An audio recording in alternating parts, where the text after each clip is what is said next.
Olá pessoal, essa é a nossa aula 2, tema D. Vamos falar sobre os atuadores pneumáticos lineares. Vamos começar com os atuadores de simples ação. Vocês já conhecem, mas vamos dar uma revisada rápida. Vimos que tem um modelo com retorno por mola. Temos aí as animações e os símbolos. Mas tem também o de membrana que vocês não conheciam. Quais são as suas características?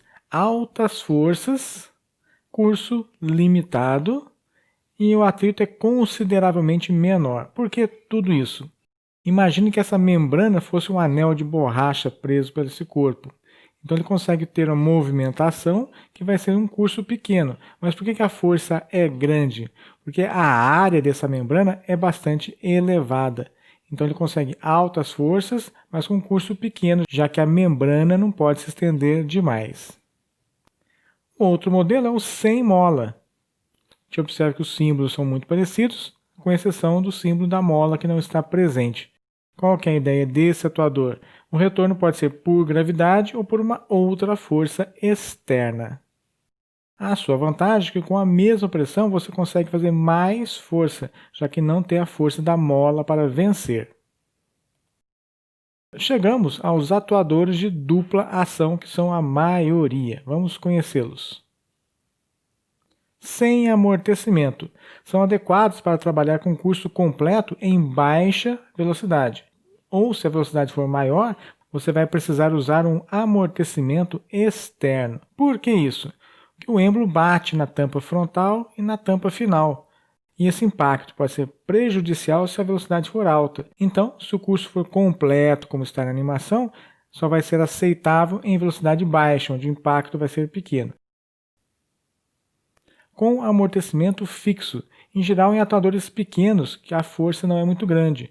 Esse amortecimento aparece como um anel de borracha ou outro material no fundo das tampas. Então, ao invés de ser um impacto seco, metal contra metal, vai ter um material polimérico ali que vai receber o impacto e fazer um pequeno amortecimento. O símbolo do atuador, então, ganhou aqueles desenhinhos a mais para representar esse amortecimento. Nessa imagem destacada em vermelho, vemos os anéis de amortecimento, mas eles podem estar presentes no êmbolo ao invés de estar nas tampas. Com o amortecimento ajustável, vai existir uma desaceleração do movimento no final do curso. Então, o movimento é normal e no final do curso desacelera. Movimento normal, desacelera. Como é que consegue isso? Através desses parafusos de ajuste no amortecimento. Tanto que o símbolo ganhou uma seta, indicando que é ajustável agora esse amortecimento. Mas como esse amortecimento acontece? Observe que o êmbolo tem de um lado um ressalto que não existia antes e a haste do lado direito tem um diâmetro maior. Então, esses elementos permitem amortecimento, já que eles bloqueiam a passagem direta do ar, formando um colchão de ar. Vamos entender melhor isso. Aqui o êmbolo está vindo para a esquerda e essa ponta ainda não encaixou nesse anel azul. Então o ar está passando completamente pela saída, como mostram essas duas setinhas. Assim que esse ressalto encaixa nesse anel, a passagem de ar fica bloqueada, por isso que ficou em azul mais destacado essa região. Formou-se um colchão de ar que está segurando o movimento. Então o ar passa a escapar lentamente por um caminho mais estreito, que é esse em destaque aqui. Vamos dar um zoom e entender melhor. Agora sim, a gente vê que tem um parafuso de ajuste que pode aumentar ou diminuir a passagem de ar, e esse é o caminho que o ar tem que fazer para sair. Ou seja, no finalzinho do movimento, forma-se um colchão de ar, e esse colchão de ar vai diminuindo lentamente, desacelerando o movimento final. No momento de avançar, o ar consegue passar com facilidade, porque esse anel de bloqueio, na verdade, ele é unidirecional. O ar consegue dar a volta por ele e fazer o avanço normal. Então, o começo do movimento acontece em velocidade normal. Nós temos os atuadores com ímã no êmbolo, e esse ímã serve para acionar sensores magnéticos. Aqui uma animação mostrando o ímã, e quando o atuador chega na extremidade, o LEDzinho do sensor acende. Mesma coisa do outro lado, LEDzinho acende. Do lado direito tem um modelo desse tipo de sensor, e a gente vai voltar a falar dele quando estivermos estudando eletropneumática. Com o haste passante, a ideia é que ele consegue absorver mais a carga lateral e oferece a mesma força nos dois sentidos de movimento. A gente não fez nenhum estudo de força ainda, mas você já sabe que a força é dada pela pressão vezes a área. Quando você não tem a haste de um lado, a força acaba sendo maior. Você tem uma pressão atuando numa área maior. Aqui, como a haste é igual dos dois lados, então a força é igual nos dois sentidos. Observe pelo símbolo que você pode ter um modelo sem amortecimento, com amortecimento fixo, com amortecimento ajustável e assim por diante. Atuadores sem haste. Esse tipo de atuador é usado em cursos muito grandes, quando surgem problemas de flambagem na haste de um atuador comum. Você consegue, por exemplo, atuadores com 7 metros de comprimento. Aqui estão os símbolos. Observe que é o mesmo símbolo do atuador, só que sem a haste. Pode ter sem amortecimento fixo, amortecimento variável. São 3 tipos: tubo fendido, o magnético e o cabo. Vamos conhecê-los. Um atuador sem haste por cabo. Dentro desse cilindro tem um êmbolo. Conforme o êmbolo movimenta-se dentro do tubo, ele puxa o cabo de um lado para o outro. Essa peça faz esse movimento também de um lado para o outro. Atuador sem haste magnético. Observe que essa parte cilíndrica central tem a conexão de ar numa ponta e na outra. E dentro dele o êmbolo tem um ímã bastante forte. E esse bloco externo também tem um ímã. Então, quando o êmbolo corre num sentido, essa parte externa acompanha o movimento. Esse tipo de atuador é fixado pelas pontas, dá para observar as roscas das pontas. E tem o atuador sem haste de tubo fendido. Dá para observar nessa imagem, em cima do atuador existe uma fita de cor diferente. Vamos entender melhor isso. O êmbolo corre da esquerda para a direita e na parte superior do atuador existe uma fenda, por onde passam 2 fitas que se encaixam e se separam, como se fosse um zíper. Então essa peça central vai separando e juntando. Vamos ver melhor isso em outra imagem. Dá para entender um pouquinho melhor. Então essa fita verde vai se separando e depois se juntando novamente, conforme acontece o movimento do êmbolo. Aqui a gente entende porque é chamado de tubo fendido. Na parte esquerda, a gente observa que o corpo do atuador tem uma fenda realmente em cima e dá para observar as 2 partes que se encaixam e se separam na fita. Então, conforme o êmbolo vai se movimentando para a esquerda ou para a direita, ele vai separando e unindo essas fitas, mantendo a vedação da fenda. Temos o atuador de múltiplas posições. Em geral, são atuadores de tamanhos diferentes fixados um no outro para ter variação no curso final. Vamos entender melhor isso. Temos aqui 2 atuadores, o da esquerda é mais curto, o da direita é mais longo.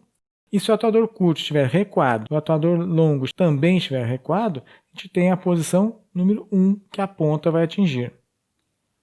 Se o atuador curto for avançado e mantermos o atuador longo recuado, atingimos a posição número 2.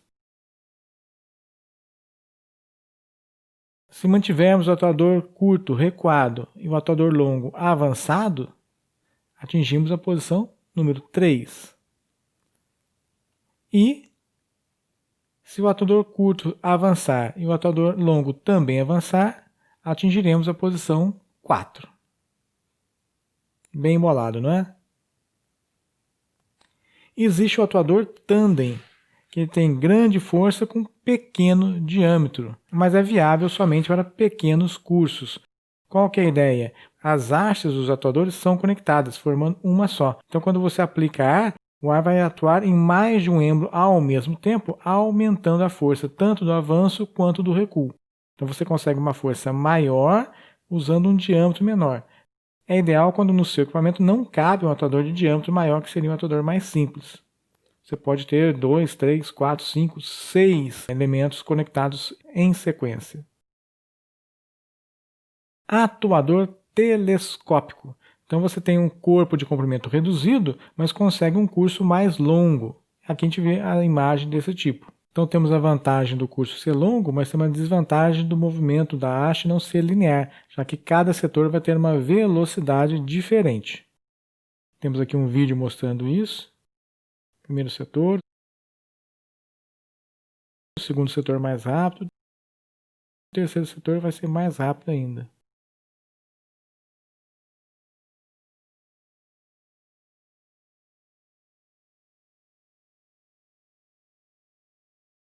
Agora eu recuo.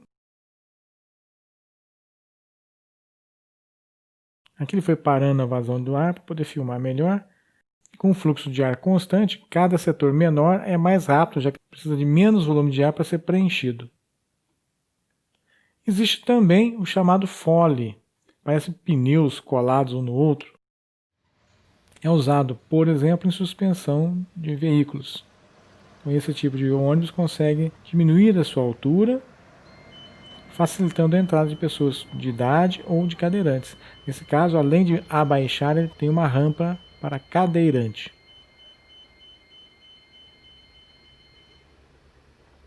Observe que ele abaixou o ônibus só numa lateral, mas poderia ter baixado ele completamente.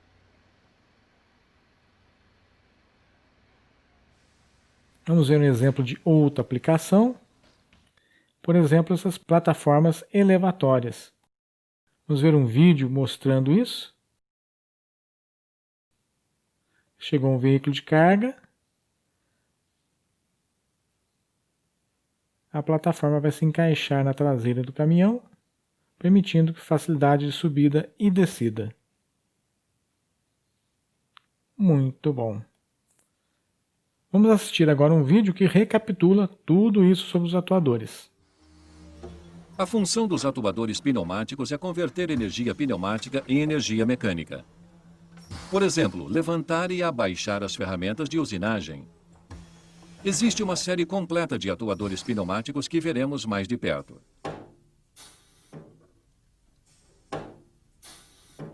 O atuador pneumático mais utilizado é o linear. Ele converte a energia pneumática em movimento linear. As dimensões dos cilindros pneumáticos normalmente são da seguinte ordem de grandeza. Diâmetro, 6 a 320 milímetros. Curso, 1 milímetro até 2 metros. Força, 2 a 50 mil newtons. E velocidade de avanço, 0,02 a 1 metro por segundo.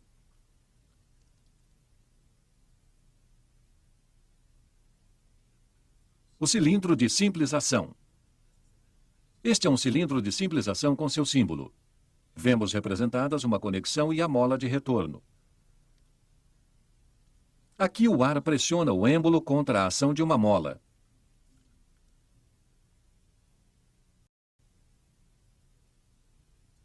A haste do cilindro avança. Quando não houver mais ação do ar comprimido sobre o êmbolo, a mola o recolocará em sua posição inicial. A mola é dimensionada de tal forma que garanta o retorno do cilindro. Se ela fosse mais forte, teria que ser realizada uma força muito maior no esforço de avanço para vencer a ação da mola. A força de trabalho efetiva do cilindro seria menor. Cilindros de simples ação são utilizados, por exemplo, para a fixação de peças,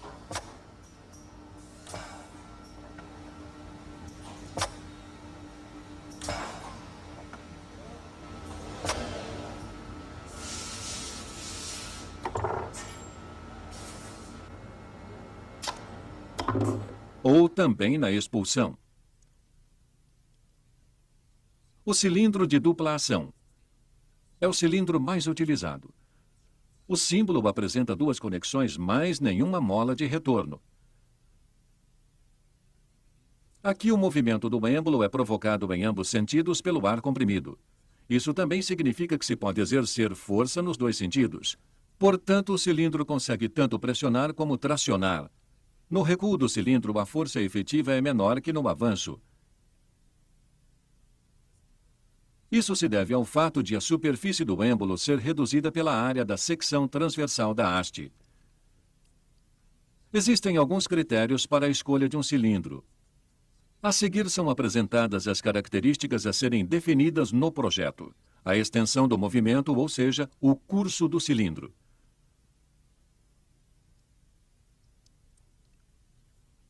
A força necessária no avanço e no recuo do cilindro.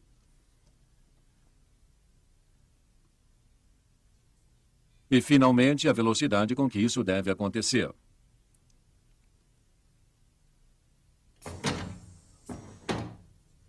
A força e a velocidade estão relacionadas entre si. Observemos a seguinte experiência. Com cargas iguais, os dois cilindros avançam com a mesma velocidade. Aumentamos a carga à esquerda e já percebemos a diferença.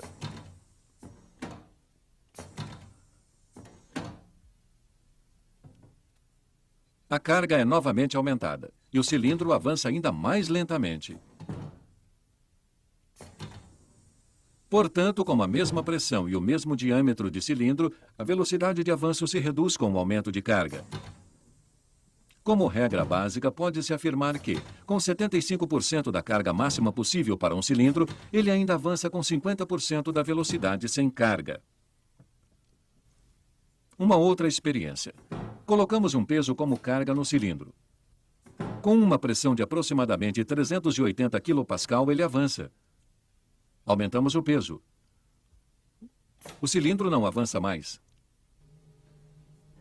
Somente quando a pressão for aumentada para 600 kPa, o cilindro poderá levantar a carga maior. Portanto, mantido o diâmetro do cilindro, a pressão de trabalho e a carga estão estreitamente relacionadas.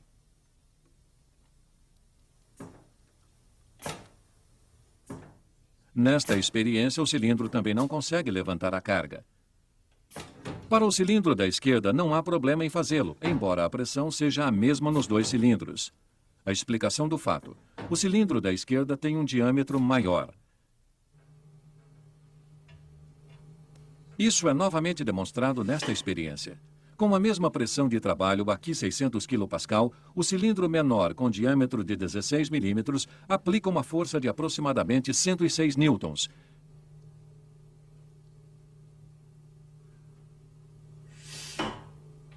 Enquanto o cilindro de 25 mm de diâmetro exerce uma força de 262 newtons. Para este cilindro de 32 mm de diâmetro, a força chega a quase 420 newtons. Tudo isso levado a uma equação resulta que a força é o resultado da área do êmbolo multiplicada pela pressão de trabalho. A escolha do diâmetro do cilindro é fundamental para obter-se a força desejada. Além disso, a frequência do movimento, a pressão e o consumo de ar comprimido são variáveis importantes. Nas mesmas condições, um cilindro menor consome menos ar que um maior. Neste dispositivo de furação automático são utilizados cilindros de dupla ação de várias dimensões.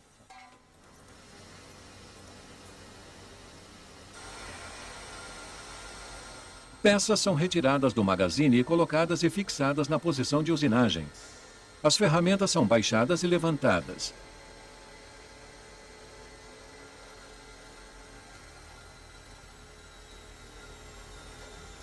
E, posteriormente, a peça pronta é retirada e expulsa.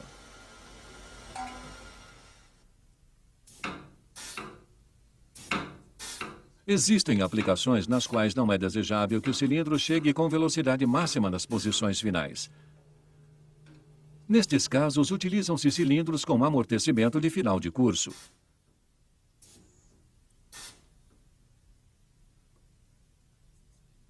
Nestes cilindros, interrompe-se o escape livre de ar para o meio, pouco antes do final do curso. Cria-se, assim, um colchão de ar que amortece o movimento. Esse ar é liberado para o meio através de um estrangulamento. Normalmente, esses cilindros possuem amortecimento de final de curso regulável.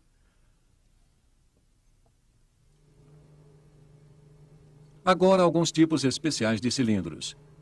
Este é um cilindro de dupla ação com haste passante.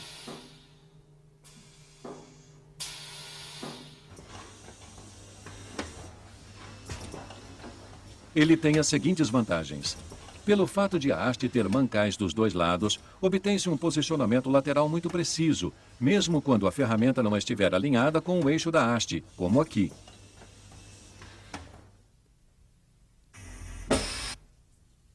Por fim, o cilindro de haste passante ainda oferece outra vantagem.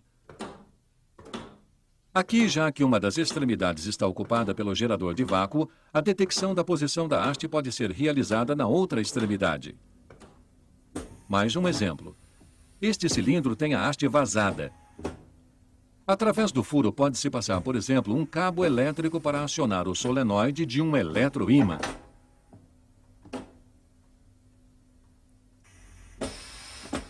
Ou, como aqui, trabalhar com vácuo. Também é possível escoar-se líquidos pelo interior da haste.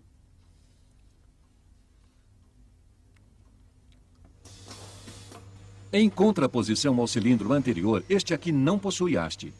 O êmbolo tem um ímã permanente em forma de anel. O mesmo acontece com o cursor externo à camisa do cilindro.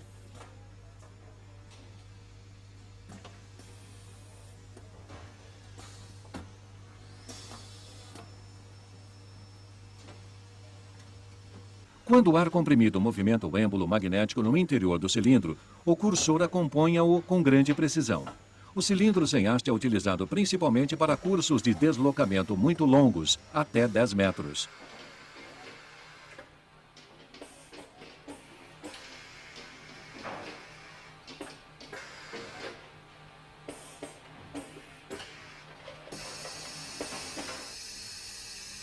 Este é um cilindro de posições múltiplas. Normalmente, ele é composto de 2 cilindros de dupla ação, solidários. Assim, obtém-se 4 posições.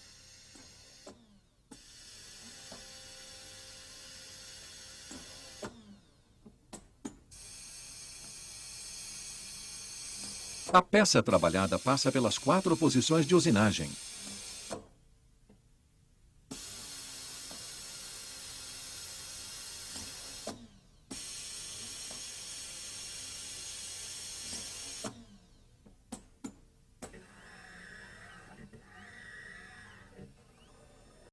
Muito bem, pessoal, com isso encerramos esse tema e, consequentemente, a aula 2. Note que tivemos bastante informação nessa aula. Se tiver alguma dúvida, entre em contato pelo fórum de dúvidas. Então, até mais!